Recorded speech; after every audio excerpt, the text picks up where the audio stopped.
Hello.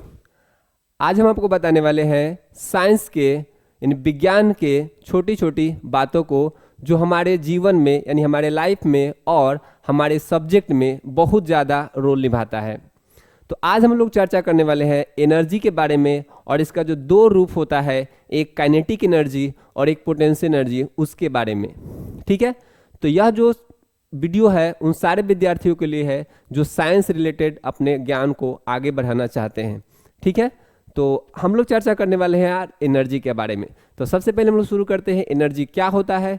तो ध्यान रखिएगा, एनर्जी का जो परिभाषा है सिंपल, वह कहलाता है कैपेसिटी ऑफ डूइंग वर्क, यानी कार्य करने की क्षमता। यानी किसी भी वस्तु के पास यानी किसी भी सिस्टम के पास यदि कार्य करने की क्षमता है यानी कोई कार्य कर सकता है, हम मानेंगे कि उसके पास एनर्जी है। यानी जो भी कार्य नहीं कर सकता है यानी कोई भी बॉडी, कोई भी वस्तु या सिस्टम कार्य नहीं कर सकता है, हम कहेंगे कि उसके पास एनर्जी नहीं है। इसको समझने के लिए हम लोग चलते हैं बेसिक एग्जाम्पल पर। सबसे पहले हम लोग समझने वाले हैं, जैसे मान लेते हैं कि कोई गाड़ी है और आपका रुका हुआ गाड़ी है। तो कोई गाड़ी यदि रुका हुआ है, ग्राउंड पर है, तो ग्राउंड के रिस्पेक्ट में हम कहेंगे कि उस गाड़ी के पास कोई भी एनर्जी नहीं है। गाड़ी है, अगर जो वह मोशन करना शुरू कर दे तो उस गाड़ी के पास एक एनर्जी आ जाता है। वह एनर्जी कहलाता है एनर्जी ड्यू टू मोशन, और वह एनर्जी होता है काइनेटिक एनर्जी, गतिज ऊर्जा। तो कहने का मतलब है कि उसके पास गतिज ऊर्जा है, यानी उसके पास यदि स्पीड आ चुका है उस गाड़ी के पास, यानी निश्चित ही ध्यान रखिएगा वह कुछ कार्य करेगा, यानी आगे बढ़ सकता है। उसी तरह से सपोज दैट मान लेते हैं कि आप अपने जमीन ग्राउंड फ्लोर पर यानी नीचे आप जमीन पर खड़े हैं और सपोज दैट आप अपने बिल्डिंग के सपोज दैट छत पर चले जाते हैं। तो जैसे ही आप छत पर चले जाइएगा तो निश्चित ही आपके पास एक ऊर्जा आ जाता है। वह ऊर्जा होता है पोटेंशियल एनर्जी, स्थिति ऊर्जा। देखिए अभी हम बात करेंगे, अलग अलग बात करेंगे काइनेटिक एनर्जी और पोटेंशियल एनर्जी के बारे में, लेकिन जहाँ जहाँ एनर्जी आ रहा है उसको हम चर्चा करते जा रहे हैं। तो जैसे हम मान लेते हैं कि जमीन से हम छत पर चले गए तो हमारे पास एक एनर्जी आ गया है। ठीक है, और अब क्या हो सकता है कि इतना तो जरूर हो सकता है कि आप यदि छत से थोड़ा सा भी बगल में घसक जाइएगा तो नीचे आप आसानी से आ सकते हैं। इसका मतलब यह हुआ कि आपके पास जैसे ही छत पर हम चले गए थे तो हमारे पास एक एनर्जी आ गया था। उसी तरह से यदि मान लेते हैं कि हमारे पास सपोज दैट या क्रिकेट बॉल है, तो सपोज दैट हम इस जमीन से इसको हम ऊपर की तरफ लेके जाएं तो निश्चित ही ऊपर की तरफ जब इसको रखेंगे तो इसके पास एनर्जी आ जाएगा। कौन सा एनर्जी आएगा? तो अभी तत्काल सपोज दैट इसको हम रखे हुए हैं ग्राउंड के रिस्पेक्ट में, यदि हम देखें जमीन के रिस्पेक्ट में देखें तो उसके पास जो एनर्जी है इस बॉल के पास वह है पोटेंशियल एनर्जी, यानी इसके पास भी एनर्जी आ गया है। क्यों इसके पास एनर्जी आ गया है? कि यदि हम इसको छोड़े तो निश्चित ही यह कुछ कार्य कर लेगा। क्या कार्य करेगा? तो यह नीचे आ सकता है, इतना कार्य जरूर कर सकता है। इसी तरह से आप बहुत सारे कंडीशन में आप एनर्जी को डिफाइन करते हैं। जैसे कि मान लेते हैं कोई हमारा स्प्रिंग है, उस स्प्रिंग को हम ऐसे खींच के रख लेते हैं, ऐसे खींच कर रखते हैं, तो इस स्प्रिंग के पास भी एक एनर्जी आ जाता है जिसको हम लोग बोलते हैं इलास्टिक पोटेंशियल एनर्जी या पोटेंशियल एनर्जी। इतना काम ही जरूर कर सकता है स्प्रिंग कि यदि हम इसको छोड़ें तो फिर से वह अपने वापस स्थिति पर आ जाता है। उसी तरह से स्प्रिंग को यदि हम दबा दें, ठीक है, तो जैसे ही हम दबाएंगे तो उसके पास एनर्जी आ गया रहता है, वही पोटेंशियल एनर्जी फिर से आ गया रहता है, क्योंकि यह इतना जरूर काम कर सकता है कि जब इसको हम हटाएंगे तो क्या होगा, फिर से बैक में चल जाएगा। उसी तरह से सपोज दैट कोई बैलून है, उस बैलून में हम गैस भर दिए हैं और बैलून में यदि गैस भर दिए हैं और उस गैस बैलून को हम दबाएं, जब कंप्रेस करेंगे तो बैलून के पास एक एनर्जी आ जाएगा। क्यों? क्योंकि जैसे ही हम इसको छोड़ते हैं तो फिर से वो अपनी स्थिति पर आ जाएगा। इसका मतलब है कि उसके पास भी एनर्जी आ गया। मतलब हम यह कह सकते हैं कि कोई भी वस्तु या कोई भी सिस्टम कुछ कार्य करने के लायक है तो हम कहेंगे कि उसके पास एनर्जी है। तो इस तरह से हम ढेर सारे डिफिनीशन को दे सकते हैं। जैसे कि बंदूक से कोई बुलेट निकलता है तो बुलेट के पास स्पीड आ जाता है। स्पीड जब आ जाता है तो उसके पास निश्चित ही एक एनर्जी आ जाता है, वह होता है काइनेटिक एनर्जी। तो बुलेट कार्य कर सकता है। क्या कार्य कर सकता है? कि एक जगह से वह दूसरे जगह जा सकता है, यानी कार्य कर सकता है वह।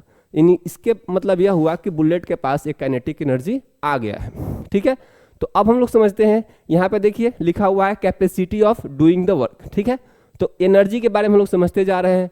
सपोज दैट हमारे पास एक क्रिकेट बॉल है, यह क्रिकेट बॉल यहाँ से यू स्पीड से आगे की तरफ जा रहा है, यू स्पीड से यह आगे की तरफ जा रहा है, और यह जो क्रिकेट बॉल है यह जो रेस्ट में विकेट है उस विकेट को हीट कर सकता है, क्योंकि इसके पास आ चुका है एक एनर्जी, और वह एनर्जी है स्पीड के कारण यदि है तो यह कहलाएगा काइनेटिक एनर्जी। और यह जो काइनेटिक एनर्जी है बॉल का जाकर इस विकेट को हीट कर सकता है जो विकेट काशी में है, रेस्ट में है।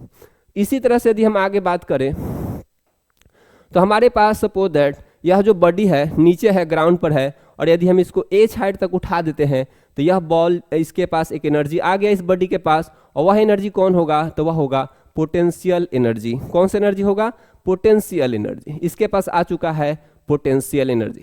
ठीक है, तो ध्यान रखिएगा आगे, यानी यहाँ पे निश्चित ही यह कार्य कर सकता है, क्योंकि यह छोड़ेंगे तो यह निश्चित ही नीचे आ सकता है, यानी इसके पास एक काइनेटिक एनर्जी आ चुका है।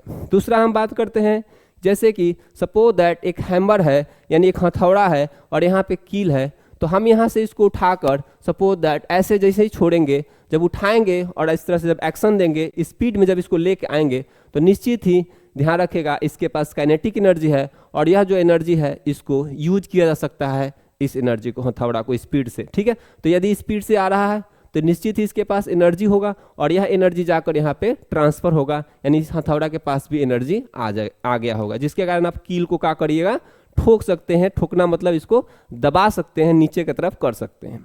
नेक्स्ट हम लोग बात करते हैं, सपोज दैट यह कोई बैलून था, वो जो हम आपको बताए थे, यह जो बैलून है नॉर्मल पहले इस तरह का बैलून था, अब इस बैलून में हम यदि कंप्रेशन कर दिए तो इसके पास एनर्जी आ चुका है। पहले इसके पास एनर्जी, नॉर्मल यदि हम एनर्जी कहेंगे तो मान लेते एयर मोलिक्यूल भरा हुआ है, अभी भी इसके पास एनर्जी है, लेकिन जब हम दबाएंगे तो और ज़्यादा हम कह सकते हैं कि इसके पास एक एनर्जी आ गया, क्योंकि इतना जरूरी कार्य कर सकता है कि आपका बाहर की तरफ यदि छोड़ेंगे तो वापस एक्सपेंड हो जाएगा। इसका मतलब यह कुछ कार्य कर सकता है, इसके पास एनर्जी है।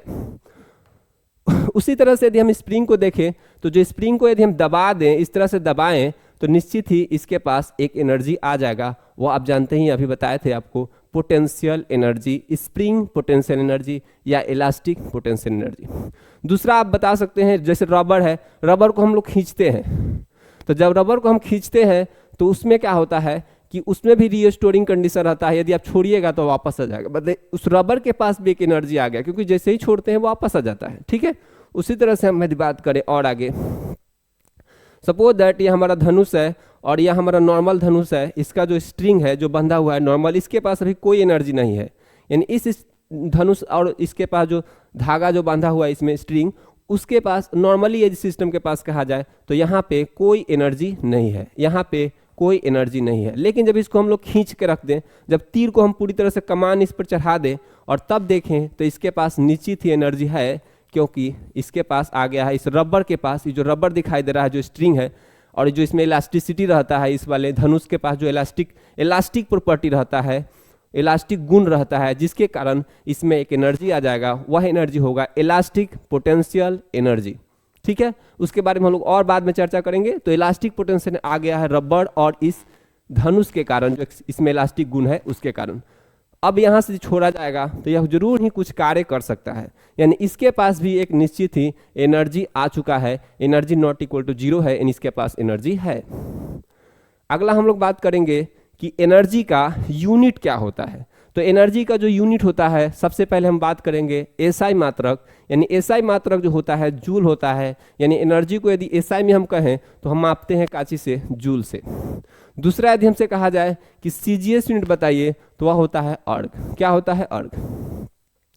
नेक्स्ट हम लोग बात करें तो किलोवाट आवर होता है, और भी प्रैक्टिकल यूनिट होता है एनर्जी का, किलोवाट आवर। जो हम लोग बिजली का यूनिट देते हैं, बिजली की बिल जो आपका आता है वह किलोवाट आवर में ही आता है। 1 यूनिट आपका यदि उठ रहा है बिजली, उसका मतलब 1 किलोवाट आवर आपका बिजली उठा है। 10 यूनिट बिजली बिल आप दिए हैं 10 यूनिट का, मतलब 1 किलोवाट आवर, यानी 10 किलोवाट आवर आपका बिजली बिल उठा हुआ है।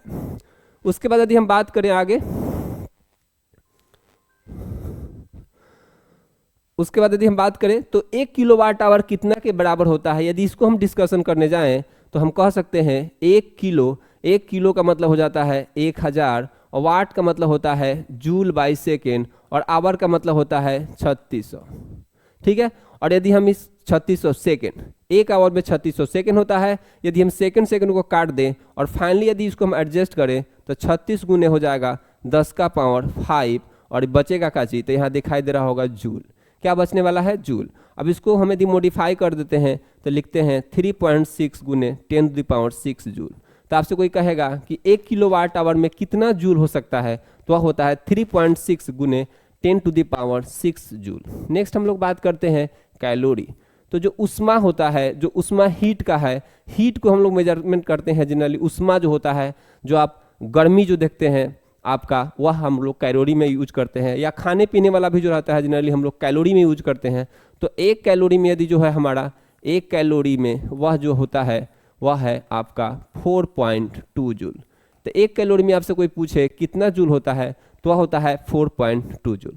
अगला हमारा प्रैक्टिकल यूनिट होता है अर्ग, जो कि हम लोग अर्ग तो जानते ही हैं। 1 जूल में होता है आपका 10 का पावर 7 अर्ग। क्या होता है? 10 का पावर 7 अर्ग, यानी हम 1 अर्ग में कह सकते हैं कि वह होगा 10 का पावर -7 और जूल। ठीक है। उसके बाद हम यदि बात करें और आगे, तो हमारे पास होता है इलेक्ट्रॉन वोल्ट, यानी इलेक्ट्रॉन वोल्ट भी एक यूनिट होता है आपका ऊर्जा का, जो कि लाइट के लिए यूज किया जाता है। जो लाइट एनर्जी है, प्रकाश का ऊर्जा जो होता है इलेक्ट्रॉन वोल्ट के लिए होता है। तो हम कह सकते हैं 1 इलेक्ट्रॉन वोल्ट जो होता है वह होता है 1.6 गुने 10 का पावर -19 जूल। ठीक है। तो ध्यान रखिएगा, इलेक्ट्रॉन वोल्ट जो होता है प्रकाश की ऊर्जा को मापने के लिए किया जाता है। इलेक्ट्रॉन का एनर्जी, पोटेंशियल एनर्जी या जो टोटल एनर्जी मापने के लिए किया जाता है इलेक्ट्रॉन का या प्रकाश का, वह होता है जनरली यूज किया जाता है इलेक्ट्रॉन वोल्ट में। फोटोन का ऊर्जा भी इलेक्ट्रॉन वोल्ट में हम लोग मापते हैं। फोटोन जो प्रकाश के अंदर फोटोन रहता है, यानी प्रकाश का जो कंडीशन है, प्रकाश जो एनर्जी का रूप होता है फोटोन के फॉर्म में रहता है, उसका भी एनर्जी हम लोग इलेक्ट्रॉन वोल्ट में मापते हैं। नेक्स्ट हम लोग कुछ बातों को समझते हैं कि जहाँ पे एनर्जी जो होता है एक जगह से दूसरे जगह ट्रांसफर होता है। डिफरेंट टाइप से हम सिस्टम को समझते हैं। मोस्ट इंपॉर्टेंट हमारा जो है इलेक्ट्रिकल एनर्जी। इलेक्ट्रिकल एनर्जी से कैसे कैसे हम लोग एनर्जी को ट्रांसफर करते हैं, कैसे इलेक्ट्रिकल एनर्जी में आते हैं, इसको हम लोग समझते हैं। पहले हम लोग समझते हैं कि इलेक्ट्रिकल एनर्जी से मैकेनिकल एनर्जी में जाना। तो इलेक्ट्रिकल एनर्जी से यदि मैकेनिकल एनर्जी में जा रहे हैं तो निश्चित ही आप जानते हैं क्या हम लोग यूज करेंगे, तो वह है हमारा मोटर। मोटर जो हम लोग यूज करते हैं, देखते होंगे गेहूं को पीसना होता है तो मोटर यूज करते हैं। पानी को यदि हमको चलाना होता है तो मोटर चालू करते हैं। तो यहाँ जो मोटर है आपका इलेक्ट्रिकल एनर्जी में इलेक्ट्रिकल एनर्जी को मैकेनिकल एनर्जी में बदलता है। जैसे कि पंखा भी आप कह सकते हैं, पंखा में भी देखिएगा मैकेनिकल एनर्जी मतलब कहीं ना कहीं रोटेशन शुरू हो रहा है कोई चीज़ का, मतलब वो मैकेनिकल एनर्जी में कन्वर्ट हो रहा है। जैसे पंखा हमारा क्या होता है, मैकेनिकल एनर्जी में कन्वर्ट हो जाता है। इलेक्ट्रिकल एनर्जी को हम लोग बदल देते हैं मैकेनिकल एनर्जी में। ठीक है। तो रोटेशन शुरू हो जाता है तो हमारा कहीं ना कहीं मैकेनिकल एनर्जी की तरफ जाता है। तो मोटर का काम है आपका इलेक्ट्रिकल एनर्जी से मैकेनिकल एनर्जी में बदलना। दूसरा हम लोग बात करते हैं यदि बैक में आना होता तो जैसे हम लोग यूज करते हैं डायनेमो जनरेटर। जो जनरेटर रहता है वह क्या करता है, मैकेनिकल एनर्जी को इलेक्ट्रिकल एनर्जी बदलता है। ठीक है। तो ध्यान रखिएगा, जो डायनेमो होता है उससे आप क्या करते हैं, जनरेटर से रोटेशन करवा के अब बिजली को हम लोग पैदा करते हैं, तो वहाँ हमारा होता है इलेक्ट्रिकल एनर्जी। तो जो डायनेमो होता है वह मैकेनिकल एनर्जी को इलेक्ट्रिकल एनर्जी में बदलता है। नेक्स्ट हम लोग बात करते हैं अब आगे हम लोग के पास है, सपोज दैट इलेक्ट्रिकल एनर्जी से हम लोग चलते हैं लाइट एनर्जी में। तो इलेक्ट्रिकल एनर्जी से लाइट एनर्जी में लेके जाना है तो जानते हैं आप, बल्ब जो रहता है इलेक्ट्रिसिटी देने के बाद प्रकाश हमको देता है, तो इलेक्ट्रिकल एनर्जी को बदल रहा है आपका लाइट एनर्जी में। ठीक है। लाइट एनर्जी में उसको कहते हैं ऑप्टिकल एनर्जी। दूसरा फोटो सेल जो होता है, फोटो सेल वह क्या करता है आपका प्रकाशीय ऊर्जा को कांच में बदलता है इलेक्ट्रिक एनर्जी में। फोटो सेल जो आपका सोलर सिस्टम होता है, वहाँ पर देखते होंगे सूर्य के प्रकाश से हम लोग क्या करते हैं, इलेक्ट्रिसिटी प्राप्त कर रहे होते हैं। तो वहाँ भी फोटो सेल का कमाल होता है सोलर एनर्जी में। जो सोलर सिस्टम रहता है, सोलर पैनल रहता है, वहाँ पे क्या होता है, सूर्य के प्रकाश को हम लोग लेते हैं और उससे हम लोग बिजली पैदा करते हैं, बॉल जलाते हैं, पंखा उनका चलाते हैं। तो वहाँ पे हमारा फोटो सेल का कमाल रहता है। ठीक है। फोटो सेल सोलर सिस्टम में यूज होता है। नेक्स्ट हम लोग बात करते हैं केमिकल एनर्जी। तो केमिकल एनर्जी में हम लोग देखते हैं कि पहला जो है एक होता है आपका वोल्ट मीटर। वोल्ट मीटर क्या करता है, आपका इलेक्ट्रिकल एनर्जी को केमिकल एनर्जी में बदलता है। दूसरा हम लोग जानते हैं कि केमिकल एनर्जी रासायनिक ऊर्जा, रासायनिक ऊर्जा को इलेक्ट्रिकल एनर्जी बदलने वाला हमारा जो टर्म होता है एक होता है प्राइमरी सेल। प्राइमरी सेल देखे होंगे, प्राइमरी सेल जो हम लोग टर्च में यूज करते हैं। तो जो प्राइमरी सेल होता है वह क्या करता है, आपका केमिकल एनर्जी को बदलता है इलेक्ट्रिकल एनर्जी में। नेक्स्ट हम लोग बात करते हैं, अब ये हो गया रासायनिक ऊर्जा। इलेक्ट्रिकल एनर्जी से हम लोग थर्मल एनर्जी में कैसे जाते हैं तो ध्यान रखिएगा, जो हीटर होता है, आप हीटर में देखिएगा बिजली को देते हैं जिससे हम लोग पानी को गर्म करके और ठंडा के दिन में आप नहाते हैं यानी स्नान करते हैं, वह हमारा होता है हीटर का कमाल, ठीक है। या पानी गर्म करके आप पीते हैं, जो भी करते हैं, तो जो हीटर है आपका क्या काम रहता है इसका, आपका इलेक्ट्रिकल एनर्जी को आपको बदलता है काची में, तो थर्मल एनर्जी में, उष्मीय ऊर्जा में। दूसरा यदि हमको कहें थर्मोकपल, एक होता है थर्मोकपल। तो थर्मोकपल क्या काम कर रहता है कि यदि आप दो बाई मेटालिक स्ट्राइप को, जो उसके बारे में हम लोग बाद में चर्चा करेंगे, रहने देते हैं थोड़ा सा। तो बाई मेटालिक स्ट्राइप यदि आप नॉर्मल सिंपल समझ लीजिए कि बाई मेटालिक स्ट्राइप होता है जिसको हम लोग थर्मल कपल कहते हैं, और उसको यदि दो अलग अलग टेम्परेचर पर रखते हैं, डिफरेंट टेम्परेचर पर, तो उसमें इलेक्ट्रिसिटी फ्लो होने लगता है, वह कहलाता है थर्मोकपल। तो थर्मोकपल के द्वारा हम लोग क्या करते हैं, थर्मल एनर्जी को इलेक्ट्रिकल एनर्जी में बदलते हैं। तो थर्मल कपल का काम है थर्मल एनर्जी को इलेक्ट्रिकल एनर्जी में बदलना। दूसरा हम लोग बात करते हैं इलेक्ट्रिकल एनर्जी से साउंड एनर्जी, जिसको हम लोग कहते हैं एकॉस्टिक एनर्जी, वह होता है आपका साउंड एनर्जी। और उसमें हम लोग क्या यूज करते हैं तो ध्यान रखिएगा, जैसे कि इसमें हम लोग लाउड स्पीकर, तो लाउड स्पीकर में जैसे हम लोग इलेक्ट्रिसिटी देते हैं, और लाउड स्पीकर क्या करता है कि आपको लाउड स्पीकर से हमारा आवाज आता है, ठीक है, साउंड आता है। तो वह क्या हो रहा है, बिजली जब तक नहीं दीजिएगा तो आपका जो है रेडियो या आपका जो डीजे है वह बजता नहीं है, साउंड नहीं देता है। तो कहीं ना कहीं हमारा लाउड स्पीकर क्या कर रहा है, आपका इलेक्ट्रिकल एनर्जी को लेकर साउंड एनर्जी में बदल रहा है, ठीक है। दूसरा हम बात करें कि साउंड एनर्जी से इलेक्ट्रिकल एनर्जी में कैसे आते हैं, तो वह होता है माइक्रोफोन। जैसे कि यह जो हमारा यह है, ये क्या कर रहा है, हमें यहाँ से साउंड दे रहा है और इसको इलेक्ट्रिकली तरीका से यहाँ पे लेके जा रहा है। तो निश्चित ही साउंड एनर्जी को क्या कन्वर्ट करता है, माइक्रोफोन। माइक्रोफोन क्या करता है, आपका इलेक्ट्रिकल एनर्जी में बदलता है। नेक्स्ट हम लोग बात करते हैं, तो नेक्स्ट हम लोग बात करने वाले हैं पोटेंशियल एनर्जी के बारे में। तो किसी भी वस्तु का जो एनर्जी, वह एनर्जी स्टोर्ड एनर्जी, किसी वस्तु या सिस्टम में स्टोर्ड वह ऊर्जा जो उसके कॉन्फ़िगरेशन यानी बनावट और स्थिति के कारण होता है, वह कहलाता है पोटेंशियल एनर्जी। अब हम बात समझते हैं कि आखिर कॉन्फ़िगरेशन क्या होता है और स्थिति क्या होता है। कॉन्फ़िगरेशन का मतलब हो गया बनावट। हो सकता है कि एक ही वस्तु का या सिस्टम का अलग अलग तरीका से हम कॉन्फ़िगरेशन कर सकते हैं, बनावट कर सकते हैं, ठीक है। जैसे कि कोई स्प्रिंग है और स्प्रिंग कोई बड़ा सा स्प्रिंग है, उसको हम दबा देंगे तो उसका हम कॉन्फ़िगरेशन क्या किए, चेंज कर दिए। बड़ा स्प्रिंग था, लंबा था, सपोज नॉर्मल था और फ्री था तो उसके पास कोई एनर्जी नहीं है। जब उसको हम दबा देंगे तो क्या होगा, उसके पास एक एनर्जी आ जाएगा। तो यह हमारा कॉन्फ़िगरेशन के कारण आ गया, क्योंकि उसका हम कॉन्फ़िगरेशन चेंज कर दिए, ध्यान रखिएगा। तो यह जो कहलाता है कॉन्फ़िगरेशन के कारण। दूसरा बात होता है पोजीशन के कारण। तो पोजीशन मतलब जैसे मान लो कोई बॉल है, अब इस बॉल को हम लोग ऐसे उठा रहे हैं तो क्या हो गया, हाइट पर ले जाने से क्या हो जाता है, आपके उसके पास एनर्जी आ गया, तो यह स्थिति के कारण हो गया। दूसरा हम लोग और समझ सकते हैं, जैसे मान लो आप सीढ़ी से छत पर चले गए, तो नीचे थे तो आपके पास एनर्जी नहीं था, लेकिन छत पर चले गए तो आपके पास एनर्जी आ गया। तो यह जो एनर्जी है वह किसके कारण हुआ है, पोजीशन के कारण, क्योंकि आप छत पर चले गए। तो यह होता है स्थिति के कारण। तो एक होता है बनावट के कारण, एक होता है स्थिति के कारण। और बनावट अलग अलग फॉर्म से हो सकता है। Energy stored in a body और सिस्टम ड्यू टू या वर्च्यू ऑफ देयर कॉन्फ़िगरेशन और पोजीशन। कॉन्फ़िगरेशन और पोजीशन यानी बनावट और स्थिति के कारण यदि किसी वस्तु में जो ऊर्जा जमा रहता है वह कहलाता है पोटेंशियल एनर्जी। अब हम बात करते हैं कि बनावट और स्थिति दोनों को अलग अलग हम लोग देखते हैं। तो जो कॉन्फ़िगरेशन है, तो सबसे पहले हम लोग कॉन्फ़िगरेशन पर चर्चा करते हैं। तो सपोज दैट स्प्रिंग है, नॉर्मल स्प्रिंग, फ्री है कोई स्प्रिंग, और उस स्प्रिंग का यदि मान ले फ्री है तो उसके पास कोई एनर्जी नॉर्मल नहीं है, ठीक है। लेकिन जैसे स्प्रिंग को हम दबाएंगे तो उसका कॉन्फ़िगरेशन क्या किए, चेंज किए। जो बड़ा स्प्रिंग था उसको हम छोटा कर दिए, तो जैसे ही दबा दिए तो उसके पास जानते हैं क्या होगा, उसके पास एनर्जी आ जाएगा। वह कौन सा एनर्जी होगा, पोटेंशियल एनर्जी, क्योंकि उसका बनावट हम चेंज किए हैं। और निश्चित ही आप देख सकते हैं जैसे ही हम छोड़ते हैं उसको तो फिर से वह वापस आ जाता है, बैक में आ जाएगा। या कोई स्प्रिंग ऐसे नॉर्मली है, उसको हम खींच दिए, बड़ा कर दिए, बड़ा से यहाँ खींच के कर दिए हैं, अब वो क्या हो गया, उसके पास एनर्जी आ गया। कौन सी एनर्जी आ गया, पोटेंशियल एनर्जी। क्यों, क्योंकि जैसे ही हम छोड़ेंगे तो फिर से वह अपने पहले वाली स्थिति पर आ जाएगा, यानी उसके पास एक एनर्जी आ गया है, वह निश्चित ही है पोटेंशियल एनर्जी, ठीक है। तो वह हुआ किसके कारण? कॉन्फ़िगरेशन के कारण, ठीक है। दूसरा यदि हम देखें, सपोज दैट यह कोई वस्तु है, इसको हम दबा दिए, ठीक है, तो जैसे ही दबाएंगे तो इस टाइप से कंडीशन इसका चेंज हो जाएगा, सब जो दब के सपोज लंबा हो गया। तो अभी क्या किए, इसके पास भी एक एनर्जी आ चुका है, यहाँ पे एनर्जी आ चुका है। कह सकते हैं कि नॉर्मली इसके पास कोई एनर्जी नहीं था, लेकिन फिर भी जब इसको हम दबा के ऐसे रखे हुए हैं, ध्यान रखिएगा, जब इसको हम दबा के ऐसे रखे हैं, ठीक है, सपोज दैट दबने वाला कोई वस्तु था, इलास्टिक बॉडी है, जब इसको दबाए हैं तो इसके पास एनर्जी आ गया। यहाँ पे देखिए कॉन्फ़िगरेशन चेंज कर दिए तो इसके पास निश्चित एनर्जी आ गया है, ठीक है, पोटेंशियल एनर्जी आ गया है। किसके कारण आया है? कॉन्फ़िगरेशन के कारण। कोई इस टाइप से दबाए हैं, रबर का है सपोज दैट, रबर को हम ऐसे दबाएं, थोड़ा लंबा हो गया इस टाइप से, ठीक है, तो इसके पास एनर्जी आ गया, क्योंकि इसका कॉन्फ़िगरेशन जो है, बनावट जो है चेंज हो गया। तो बनावट के कारण ऊर्जा भी होता है, यानी बनावट के कारण यहाँ पे ऊर्जा आ रहा है, यानी निश्चित ही कह सकते हैं कि यह एक पोटेंशियल एनर्जी है। तो यह हमारा एग्जाम्पल आ जाता है कॉन्फ़िगरेशन के कारण, ठीक है। सपोज दैट यह हमारा जो पर्सन है, सपोज दैट यह स्टूडेंट है जो बुक लेके बैठा हुआ है, पढ़ रहा है, रीडिंग कर रहा है, कुर्सी पर बैठा हुआ है।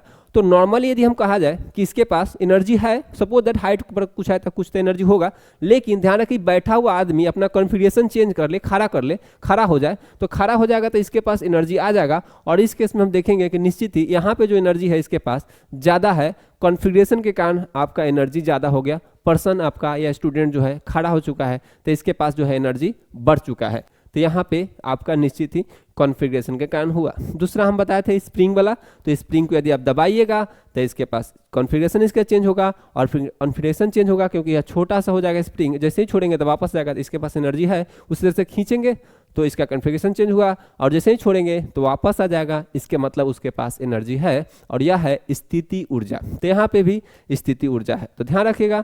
तो कॉन्फ़िगरेशन वाला बात हो गया, हम लोग आगे बढ़ जाते हैं। जैसे कि दूसरा हम लोग देखते हैं कि पोजीशन के कारण एनर्जी कैसे कैसे होता है, पोटेंशियल एनर्जी पोजीशन के कारण। तो सपोज दैट ये हमारा कोई वस्तु है और इसको हम लोग एच हाइट तक उठा दिए हैं, तो निश्चित ही इसके पास एक एनर्जी आ गया है। आप जानते हैं कि वस्तु को यदि छोड़ा जाए तो बैक में वापस आ जाएगा फिर से, तो इसका मतलब इसके पास एनर्जी है, कार्य करने की क्षमता है, और कार्य करने की क्षमता है तो इसके पास एनर्जी है, और वह एनर्जी क्या है? तो वह है पोटेंशियल एनर्जी। तो जैसे ही आप छत पर चले जाते हैं तो आपके पास कार्य करने की कैपेसिटी आ जाता है। इतना आप जरूर कर सकते हैं कि छत से वापस आप आराम से घसक जाइएगा, रास्ता पर मतलब छत के बगल से घसक जाइएगा तो नीचे आ जाइएगा। इसका मतलब है कि आप कुछ ना कुछ काम कर सकते हैं, ठीक है।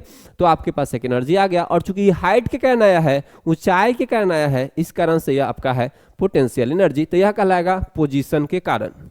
नेक्स्ट हम लोग बात करें, सपोज कोई एक पॉजिटिव चार्ज बॉडी है, दो पॉजिटिव चार्ज बॉडी है, पॉइंट बॉडी है, सपोज दैट दोनों एक दूसरे के कांटेक्ट में है। तो ध्यान रखिएगा, अभी कह नहीं सकते, इसके पास हम कह सकते हैं कोई एनर्जी नहीं है, लेकिन मान लेते हैं कि चार्ज पार्टिकल को हम लोग ऐसे खींच दिए, तो हम जानते हैं कि जैसे ही खींचेंगे ना तो चाहेगा कि हम वापस आ जाए, तो चाहेगा कि वापस आ जाए, इसका मतलब हम छोड़ेंगे तो वापस आ जाएगा, छोड़ेंगे तो क्या होगा? वापस आ जाएगा। इसका मतलब कुछ कार्य कर सकता है। इसको हम खींच के रखे हैं तो मतलब इसके पास खींच के हम यहाँ पे रोके रहे हैं, तो इसके पास एनर्जी है, छोड़ेंगे तो वापस आ जाएगा क्योंकि अट्रैक्शन है।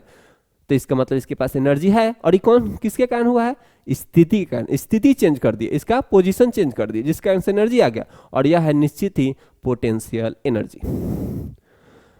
दूसरा, यदि हमारे पास पेंडुलम है और यह हमारा रेफरेंस लाइन है, और इस बॉब को यदि हम थोड़ा सा ऊपर की तरफ उठा दिए, ठीक है, तो इसके पास भी एक एनर्जी आ गया, क्योंकि जैसे ही इसको छोड़िएगा तो यह रिटर्न फिर से वापस आ जाएगा। तो इसका मतलब है कि इसके पास भी एनर्जी आ गया, और किस कारण से आया है? पोजीशन के कारण।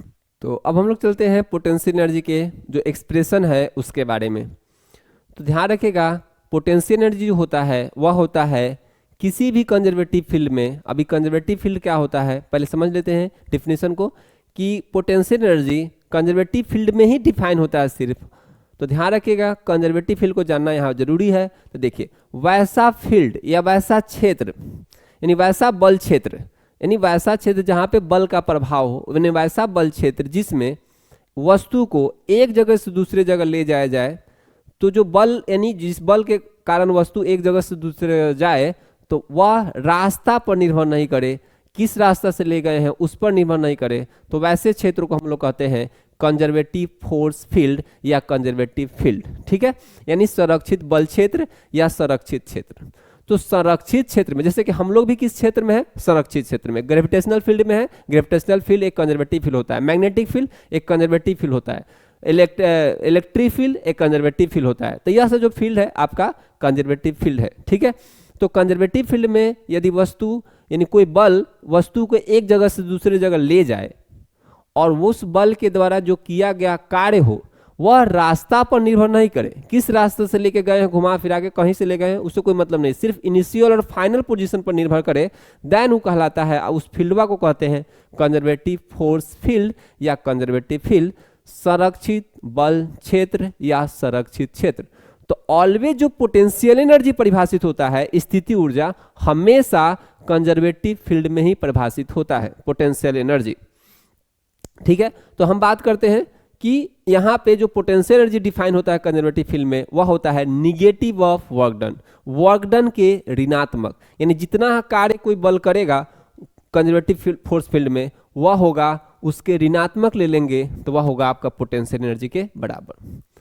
अब हम इस बात को समझते हैं, ठीक है। इस बात को यदि हम समझें तो यहाँ आ जाते हैं, सपोज दैट एक कोई वस्तु है और इसका मास है m, मास क्या है m, और यदि इसको h हाइट तक हम लेके चले जाएं, ध्यान रखिएगा इस केस में जो है पृथ्वी से, जो पृथ्वी है हमारा उसके बहुत ही नज़दीक में हम h हाइट तक गए हैं, यानी r के तुलना में, यानी पृथ्वी का जो त्रिज्या होता है जो कि 6400 किलोमीटर होता है, उसके तुलना में हमारा जो h होना चाहिए बहुत ही कम होना चाहिए, बहुत ही कम होना चाहिए। तब के लिए फार्मूला हम यदि निकाले तो सपोज दैट mg है, क्या है mg, और नॉर्मल mg है, तो हम कह सकते हैं कि यहाँ जो वर्क डन हमको करना पड़ेगा, तो फोर्स हम कह सकते हैं डाउनवर्ड है, और हम जानते हैं कि वर्क डन का जो फार्मूला होता है वह होता है F इंटू एस और इंटू कॉस थीटा, जहाँ जो थीटा होता है वह होता है फोर्स और डिस्प्लेसमेंट के बीच का कोण। तो सपोज दैट इस फोर्स को ही हम फोर्स को काउंट कर ले तो वह हो जाएगा mg और इंटू h हाइट तक यदि हम लेके गए हैं, और यहाँ पे 180 हम कह सकते हैं, क्योंकि जो डायरेक्शन है फोर्स का और डिस्प्लेसमेंट का, यदि डिस्प्लेसमेंट को हम लोग यहाँ से मेजरमेंट कर रहे हैं तो निश्चित ही आपका निगेटिव हो जाएगा और यह हो जाएगा माइनस mgh, क्या होगा mgh। और इसको यदि हम देखें ठीक से तो जो पोटेंशियल एनर्जी हमारा हो जाएगा वह हो जाएगा निगेटिव ऑफ वर्क डन, यानी माइनस और माइनस mgh।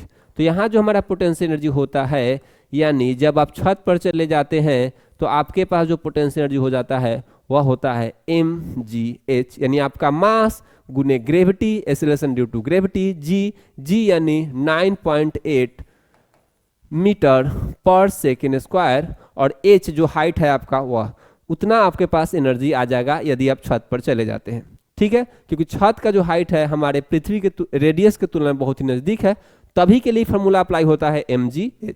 लेकिन यदि हम बात करें कि जब हमारा हाइट पृथ्वी के रेडियस के तुलना में कंपरेबल में हो, मतलब लगभग में उसी के आसपास हो, तो उस केस में जो फार्मूला हो जाता है वह हो जाता है mg-h, क्या हो जाता है mg-h। और g डैश का जो मान होता है, ध्यान रखिएगा जैसे जैसे पृथ्वी से ऊपर की तरफ जाइएगा आपका जो है g का मान घटता है, तो g जो नया g होता है, यदि मान लेते हैं यहाँ पे कोई वस्तु है और h जो है यहाँ पे इसके तुलना में, r के तुलना में कंपरेबल में है, अच्छा खासा, मतलब इसका भी जो h का मान है वह r के तुलना में ठीक ठाक है, मतलब तो कह सकते हैं उस केस में g बराबर हो जाता है g डैश बराबर g/1 plus h into h by R, और यहाँ हो जाता है g into 1 minus h by R. इसको मॉडिफाई करने के बाद हमको मैनुअल थ्योरम लगाने के बाद निकलता है, या नॉर्मल हम कह सकते हैं कि पोटेंशियल एनर्जी बराबर हो जाता है इस केस में यहाँ पर mgh/1 plus h by are, ठीक है। अब हम लोग बात करने वाले हैं इलास्टिक पोटेंशियल एनर्जी, जो स्प्रिंग में जो एनर्जी का हम लोग चर्चा कर रहे हैं उसमें से जो एनर्जी होता है इलास्टिक पोटेंशियल एनर्जी, उसके बारे में। तो ध्यान रखिएगा यदि हमारा कोई स्प्रिंग है और यदि हम इसको दबा दिए हैं, एक्स से दबा दिए हैं, या स्प्रिंग को खींच के एक्स से बड़ा कर दिए हैं, एक्स इलोंगेशन इसमें दे दिए हैं, इलोंगेशन मतलब खींच दिए, लंबड़ा दिए, बड़ा कर दिए, वह हमारा एक्स से किए हैं, कंप्रेशन एक्स से ही की है सपोज दैट। तो या तो स्प्रिंग को हम दबा के एनर्जी स्टोर करवा सकते हैं या स्प्रिंग में इलोंगेशन करा के एनर्जी स्टोर करवा सकते हैं। तो वह एनर्जी कितना के बराबर होता है, तो ध्यान रखिएगा इस वाले में जो पोटेंशियल एनर्जी होगा वह आप ध्यान रखिएगा वह हो जाता है हाफ इंटू के इंटू एक्स का स्क्वायर, ठीक है, हाफ इंटू के इंटू एक्स का स्क्वायर।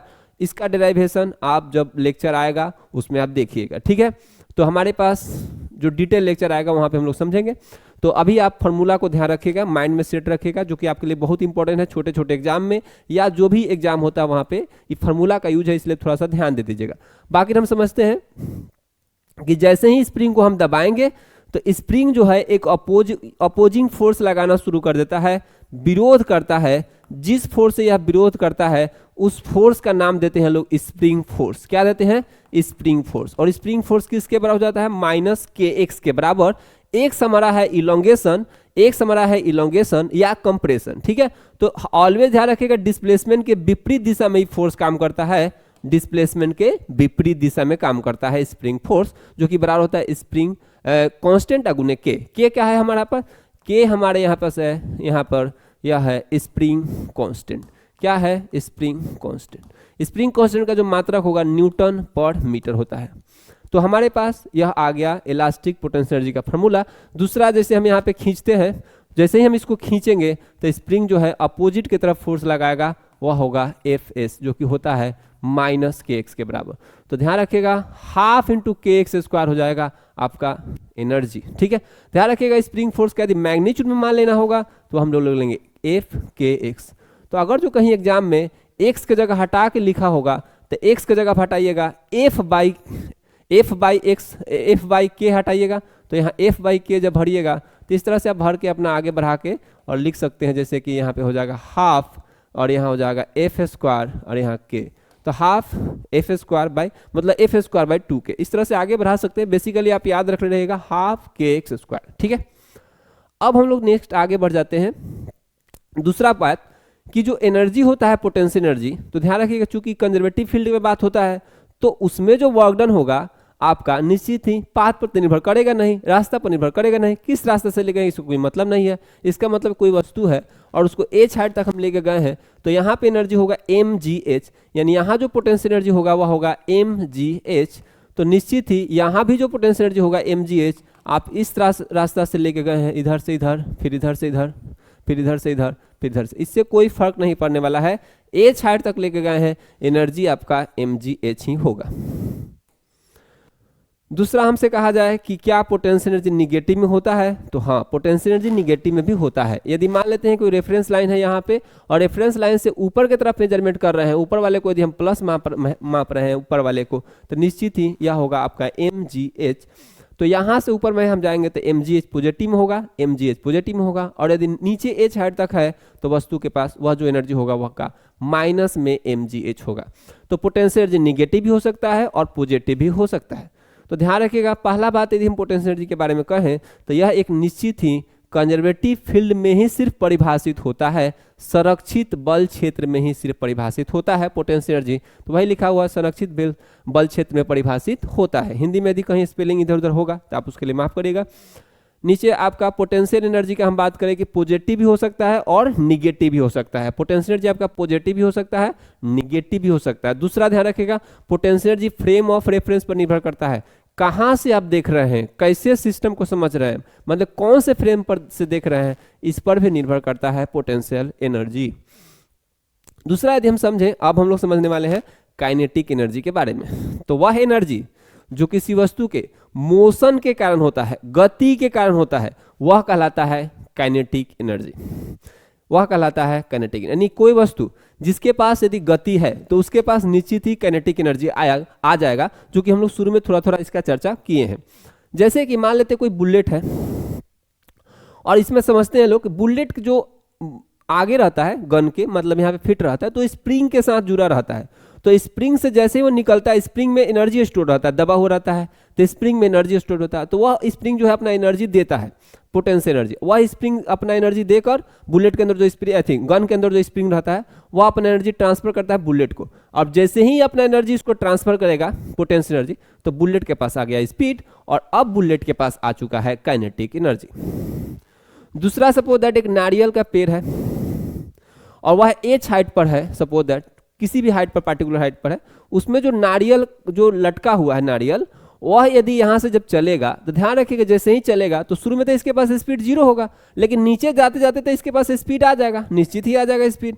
तो निश्चित आएगा स्पीड, तो इसका मतलब धीरे धीरे इसका जो एनर्जी है वह आपका बढ़ रहा है। कौन से फॉर्म में? आगे की तरफ बदल रहा है काइनेटिक एनर्जी के फॉर्म में। अच्छा है, जब नारियल जो ऊपर था तो इसके पास कौन सा एनर्जी था? तो इसके पास था पोटेंशियल एनर्जी, जो कि हम लोग जानते हैं एच हाइट पर रहता है तो पोटेंशियल एनर्जी होगा। तो यहां से जब नारियल चलेगा तो अभी इसके पास काइनेटिक एनर्जी नहीं है, क्योंकि शुरू में जैसे ही टूटेगा तो उसका स्पीड जीरो रहेगा, लेकिन धीरे धीरे नीचे जब जाएगा तो उसका काइनेटिक एनर्जी बढ़ता जाएगा। तो जितना ज्यादा स्पीड यदि बढ़ता जाता है तो आपका काइनेटिक एनर्जी निश्चित ही बढ़ता जाएगा। यानी स्पीड यदि ज्यादा है तो एनर्जी भी ज्यादा होगा, काइनेटिक एनर्जी भी ज्यादा होगा। ठीक है, तो नीचे आपका एनर्जी है।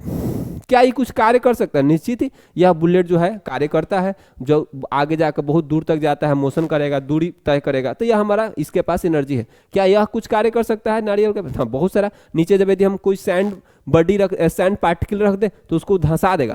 सैंड पार्टिकल को क्या करेगा? धंसाएगा। जितना ज्यादा स्पीड रहेगा उतना ज्यादा एनर्जी रहेगा, उतना ज्यादा नीचे की तरफ गहराई में धंसा देगा। अगर जो सैंड है नीचे बालू यदि रख दीजिएगा तो कुछ काम करेगा, धंसाना शुरू कर देगा, नीचे जमीन को धंसा देगा, तो यह निश्चित ही कार्य करेगा।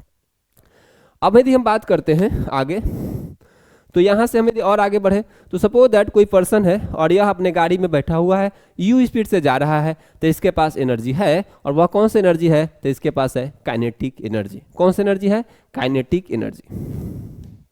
नेक्स्ट हम लोग बात करेंगे, यदि हमारा हवा जो है ब्लो कर रहा है, हवा का जो ब्लोइंग है, ब्लोइंग ऑफ विंड आपका निश्चित ही इसके पास स्पीड है, और स्पीड यदि है तो हवा के पास भी कौन सा एनर्जी है? Kinetic energy. Flowing of water, पानी का जो बहाव हो रहा है इसके पास भी एनर्जी है। पानी का बहाव है तो निश्चित ही इसके पास भी एनर्जी है, और इस पानी के बहाव के पास भी निश्चित ही काइनेटिक एनर्जी होगा। तो अब हम लोग देखने वाले हैं काइनेटिक एनर्जी का एक्सप्रेशन, यानी काइनेटिक एनर्जी कितना के बराबर होता है। मान ले कोई वस्तु u है, u वेग से चल रहा है, और u वेग से जाते जाते उसका स्पीड बढ़ चुका है, सपोज दैट v स्पीड हो चुका है। तो अब हम लोग देखते हैं कि कैसे हम लोग काइनेटिक एनर्जी के एक्सप्रेशन को आगे में बढ़ाते हैं। तो सबसे पहले हम लोग जानते हैं कि एनर्जी जो होता है वर्क डन के बराबर तो होता ही है। तो हम देखते हैं कि यहाँ वर्क डन कितना होगा। तो वर्क डन यदि हम लोग निकालें तो वर्क इजकल टू होता है फोर्स गुने डिस्प्लेसमेंट। क्या होता है? फोर्स गुने डिस्प्लेसमेंट। एक एक्सप्रेशन आप लोग जानते हैं कि वी स्क्वायर इजकल टू होता है यू स्क्वायर प्लस 2 इंटू ए और इंटू एस, 2as। आगे हम लोग और थोड़ा सा आगे बढ़ा लें तो फोर्स बराबर न्यूटन्स के दूसरे नियम से होता है फोर्स बराबर मास गुने एक्सेलरेशन। और यहाँ से हम देख सकते हैं कि आगे यदि हम इसको चेंज करें तो यह हो जाएगा v square minus u square. अब बाई में 2 गिरा देंगे इधर। एक मिनट यहाँ हम लोग थोड़ा सा अच्छा से कर लेते हैं। तो वी स्क्वायर और माइनस यू स्क्वायर बराबर 2as, और यहाँ से as का मान यदि हम निकालने का कोशिश करें तो हो जाएगा v square minus u square बटा 2। और भी बहुत सारा तरीका होता है इसको निकालने का, लेकिन बेसिक हम लोग तरीका समझते हैं। तो यहाँ से आपके पास जो वस्तु का जो एनर्जी है वह वर्क डन जो किया है भी यू से भी होने में, यू से भी तक होने में कितना वर्क डन करना होगा, तो यह हो जाएगा आपका 1/2 यहाँ पे आ जाएगा, क्योंकि यहाँ पे एस के जगह हम लोग भरने वाले हैं, एस के जगह भरने वाले हैं। तो एस के बगल में यहाँ पे एम था, तो यहाँ पे हम लोग एम लिख देते हैं, हो जाएगा v square minus u square by 2। आगे हम इसको थोड़ा सा और आगे बढ़ा लें तो हमारे पास हो जाएगा वर्क डन बराबर 1/2, अंदर गुना कर दिए हैं तो वी स्क्वायर माइनस एम से गुना कर दिए 1/2 से यू का स्क्वायर। यहाँ जो एनर्जी है यह एक एनर्जी ही है, यही कहलाता है आपका काइनेटिक एनर्जी। लेकिन ध्यान रखिएगा यह फाइनल काइनेटिक एनर्जी हो जाता है, और यह जो एनर्जी है वह शुरू का एनर्जी है, वह है इनिशियल काइनेटिक एनर्जी। तो यदि हम बात करें कि जो वर्क डन हमारा जो आ गया, वर्क डन यानी कोई भी वस्तु जो वर्क डन करता है वह बराबर होता है उसके change in kinetic energy. Change का मतलब होता है काइनेटिक एनर्जी में बदलाव। Final kinetic energy minus initial kinetic energy कहलाएगा चेंज इन काइनेटिक एनर्जी। तो हम यहाँ देख सकते हैं कि वर्क डन जो होता है आपका बराबर होता है चेंज इन काइनेटिक एनर्जी के, चेंज इन काइनेटिक एनर्जी के। ठीक है, उसके बाद यदि हम समझे कि मान लेते हैं कि u जो है 0 रहे, यानी वस्तु रेस्ट में रहे, इनिशियली इन रेस्ट में रहे, शुरू में क्या रहे? रेस्ट में। और अब आपसे पूछा जाए कितना होगा वर्क डन, तो वह होगा हाफ एम भी का स्क्वायर, वह होगा हाफ एम भी का स्क्वायर। और यही वर्क डन तो काइनेटिक एनर्जी के लिए रहता है।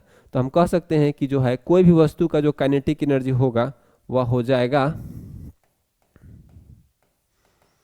हाफ एम और भी का square, half m v square. यानी कोई वस्तु है u वेग से यदि चल रहा है तो उसके पास जो एनर्जी होगा वह होगा हाफ एम वी स्क्वायर।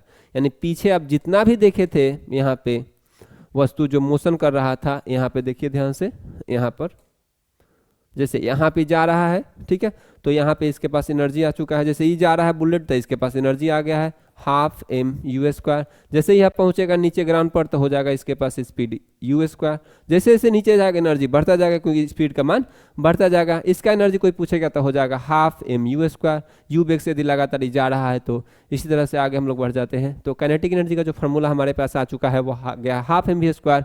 तो हम देखते हैं कि हाफ एम वी स्क्वायर या हाफ एम यू स्क्वायर हम लोग भी मान लेते चलिए।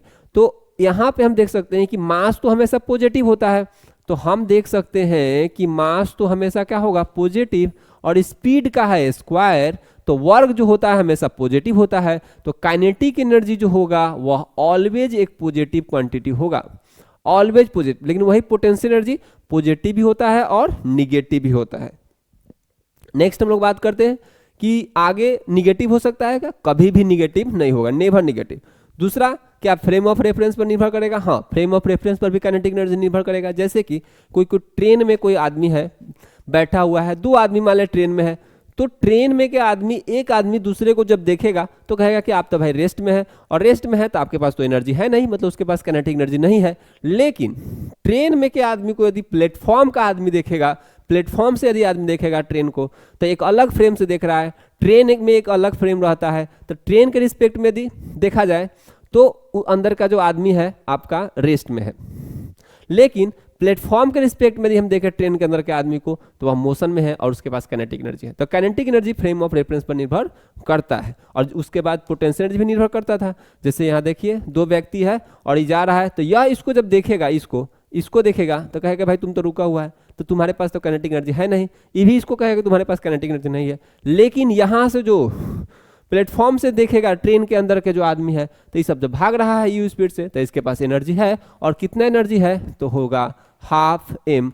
हर आदमी का हम बात करेंगे, इस पर्सन का यदि मास एम रहे तो इस पर्सन के लिए एनर्जी हो जाएगा हाफ एम वी स्क्वायर। इस पर्सन का अलग मास रहेगा तो इस पर्सन का अलग एनर्जी होगा। तो इसके रिस्पेक्ट में, किसके रिस्पेक्ट में? इसके रिस्पेक्ट में। लेकिन इस वाले दोनों का अपने अपने रिस्पेक्ट में बोलेगा तो एनर्जी होगा 0। उसके बाद हम लोग देखते हैं मोमेंटम के रूप में यदि हम एनर्जी को बदले, तो मोमेंटम के रूप में यदि हम लोग थोड़ा सा एक्सप्रेशन को समझे तो P इक्वल टू होता है एम भी। अब ध्यान रखिएगा मोमेंटम जो होता है संवेग वह होता है m गुने v के बराबर। इसके बारे में हम लोग और बढ़िया से समझेंगे, इसका टॉपिक आने दीजिए। जितना भी छोटे छोटे कंसेप्ट है फिजिक्स के, उन सारे लेक्चर को हम लोग, सारे बातों को समझ लेंगे। लेक्चर बाय लेक्चर, छोटे छोटे लेक्चर से हम लोग सारे फिजिक्स के बातों को समझने वाले हैं, ठीक है। तो आप हमारे साथ जुड़े रहिएगा। तो यह हमारे पास है 1/2 और एम भी यहाँ पे हम लिख सकते हैं, और भी का भी एगो रहेगा यहाँ पे। तो हम इसको यदि सेटिंग करें, यहाँ पे माफ करिएगा, हम लोग क्या करते हैं, हम लोग एम ला देते हैं। तो यहाँ एक ऊपर एम ला देते हैं, एक ऊपर एम ला देते हैं, और एक हम लोग ला देते हैं नीचे एम, ठीक है। ऐसे हम लोग कन्वर्ट कर लें तो 1/2 और एम स्क्वायर भी स्क्वायर, अब बाई में एम। इसको हम लिख सकते हैं एम भी का स्क्वायर, एक साथ लिखेंगे तो एम भी का स्क्वायर हो जाएगा 2m, तो हो जाएगा P square by 2m। P square by क्या हो जाएगा 2m। तो काइनेटिक एनर्जी जो हो गया आपका होता है पी स्क्वायर बाई 2m, ठीक है। तो काइनेटिक एनर्जी का मोमेंटम के टर्म में रिलेशन होता है पी स्क्वायर बाई 2m। मतलब जब तक ले P है तब तक ले काइनेटिक एनर्जी है, मतलब जब तक ले मोमेंटम है तो काइनेटिक एनर्जी है, काइनेटिक एनर्जी है तो मोमेंटम है, मोमेंटम है तो काइनेटिक एनर्जी है। तो यही ध्यान रखिएगा, a body can not have kinetic energy without momentum और वाइस वर्सा। यानी किसी वस्तु के पास बिना मोमेंटम का काइनेटिक एनर्जी नहीं हो सकता है, काइनेटिक एनर्जी का बिना मोमेंटम, काइनेटिक एनर्जी के बिना मोमेंटम भी नहीं हो सकता है, क्योंकि मोमेंटम होता ही है मास गुने वेलोसिटी। वेलोसिटी के कारण ही मोमेंटम आता है। अब वेलोसिटी यदि है तो वस्तु मोशन कर रहा है, और मोशन यदि कर रहा है तो उसके पास काइनेटिक एनर्जी होगा। तो इस बात को हम समझ लिए। नेक्स्ट, वर्क एनर्जी थ्योरम जो हम लोग पढ़े हैं अभी, जो वर्क डन बराबर होता है, अभी निकाले थे, चेंज इन काइनेटिक एनर्जी, मतलब काइनेटिक एनर्जी फाइनल अब माइनस काइनेटिक एनर्जी इनिशियल, यानी यह होता है काइनेटिक एनर्जी फाइनल और माइनस काइनेटिक एनर्जी इनिशियल। यह कहलाता है वर्क एनर्जी थ्योरम। क्या कहलाता है? वर्क काइनेटिक एनर्जी थ्योरम या वर्क एनर्जी थ्योरम। तो अब हम लोग यहाँ तक बातों को समझ चुके हैं, तो ये हम लोग समझ लिए। तो यह वीडियो आपको किस तरह से लगा। ये थोड़ा सा भी यदि आप इस बातों को समझे हैं तो हमारे चैनल को सब्सक्राइब करिए, लाइक करिए वीडियो को और अपने दोस्तों के साथ शेयर करिए। जितने भी आपके बच्चे हैं जो साइंस में 9th क्लास हो, 11th क्लास हो, 8th क्लास हो, 12th क्लास हो और आगे जितने भी साइंस रिलेटेड बातों को समझना चाहते हैं तो यह वीडियो उनके पास ज़रूर शेयर कीजिए। धन्यवाद, थैंक यू।